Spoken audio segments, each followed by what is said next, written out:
Hey everybody, welcome to the second episode of iSupport. On the previous episode I played on a more passive way. I was moving along with my team, and with that in mind I had a specific loadout. Now this time around I'm going to be rushing a lot. I'm going to be playing on Telemarket, a map from the Aftermath DLC, but this is a map fit for close quarters, so I'm not going to be using an LMG, I'm going to be using a PDW.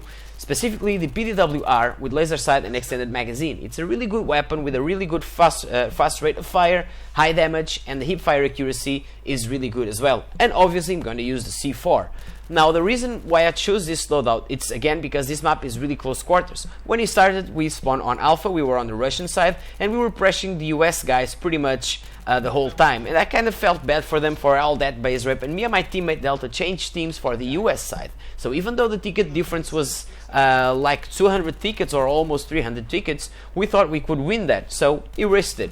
And from the point where we spawn on the US base, we tried to go towards Alpha, Charlie, and Delta. We didn't stick around much on and Echo. We didn't stick around much on Delta nor Bravo because those flags are more opened, so you're susceptible to get hit from many different places.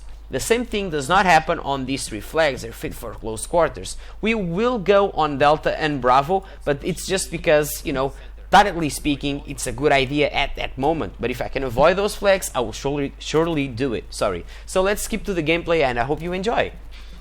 So right here we changed size already, and we're trying to capture Alpha because that flag is one of the most important flags for us, being on the US side, because it's right next to our spawn. If we can release the pressure on our main spawn, our team has the advantage of focusing on the flags of the map, therefore giving a more opened attack to the enemy forces, because they will get attacked from multiple fronts. So Alpha was definitely one of our focuses, and as I said, Alpha, Charlie, and Echo are really important. But if we manage to capture one of the flanks, in this case Bravo or Delta, it's also a good thing. But again, with this specific loadout in mind, it's not really a good idea to stick around those parts of the map unless it's really necessary and you feel that if you don't do that, your team will get hurt big time.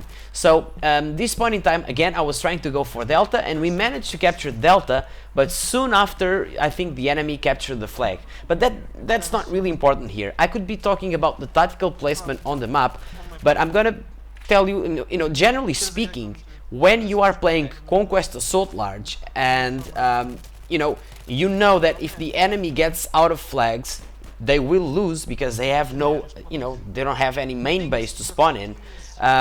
You try and capture as much flags as possible, to cluster the enemy around one or two flags, and you want to avoid, letting them have two different flags in different places of the map. If they are to hold two flags, let them be close together, because they will get clustered from everywhere. Now if they hold flags one on one side of the map and one on the other side of the map, your team will have to split forces to put pressure on both flags. But if those flags are located within the same zone, it's really easy for you to pressure them. So whenever you're playing Conquest Assault, always try and block the enemy from having different flags on different places on the map.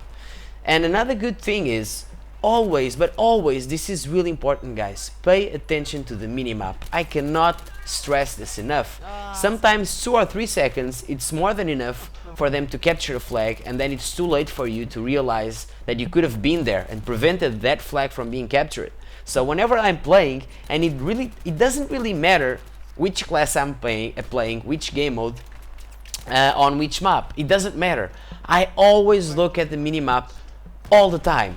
First, because there's audio spotting and there's the spotting mechanic, so you're always gonna have triangles, red triangles in the minimap indicating the exact location and direction to which they're looking at. So that gives you a huge advantage. The more you know about the enemy team, the better. So always look at the minimap so you know where your enemies are, and then you can understand your chances. So you look at the minimap, you see let's say you have 3 different passageways, and you look at the minimap and you see enemies on 2 of those passageways, then it's a bad idea to go to either of those ones. So what do? You just go around the passageway with no targets marked in the minimap, It doesn't mean that there's no one there, but you're less likely to encounter someone there. And if you actually manage to go through that place that was clean or clear of enemy triangles, you can then flank the other two guys that were on the other passageways. So it's like the cat and mouse strategy. You know where the cat is, and you are the mouse. You go around and always stay behind the cat so he doesn't see you. It's really simple. Avoid being in the middle of a firefight unless you're playing with teammates that can revive you. It's really important to pay attention to that as well. This time around, I was really risking a lot in terms of gameplay because I was with my buddy Delta and he was playing medic, so he revived me a lot of times. So it doesn't really matter if I go guns blazing into 5 different enemies. As long as I kill 2 or 3 and injure them and injure the rest, my team is gonna have an easy task, killing them, finishing them off, and then reviving me. So it's still worth it. I'm not playing on the safe side, oh, I better not go there because I'm gonna die. No, I don't really care. If you're playing with someone that can revive you, then by all means go ramble on their asses.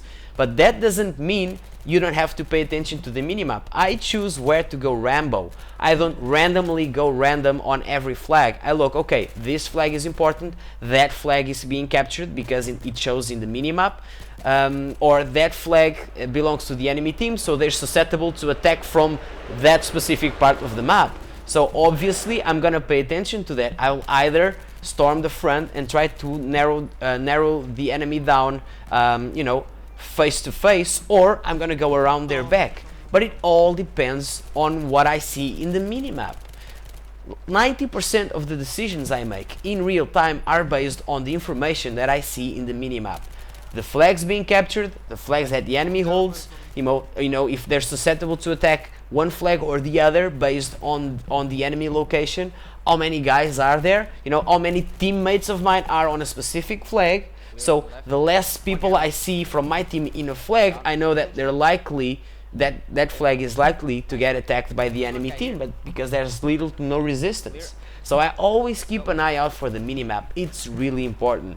If I can count the times on which I look at the minimap on a whole round, you guys would not believe me. It's a lot of times. So again, the bottom line when you're playing, regardless if you're playing on a supportive way, and here I just got the game crashed, and the last time I looked, we had only 100 ticket difference, and when I rejoined right here, we were almost losing. So I was really frustrated because I'm 100% sure that if it wasn't for the crash, we would have won that match, probably by a 10 or 5 ticket difference, but still we would have won that.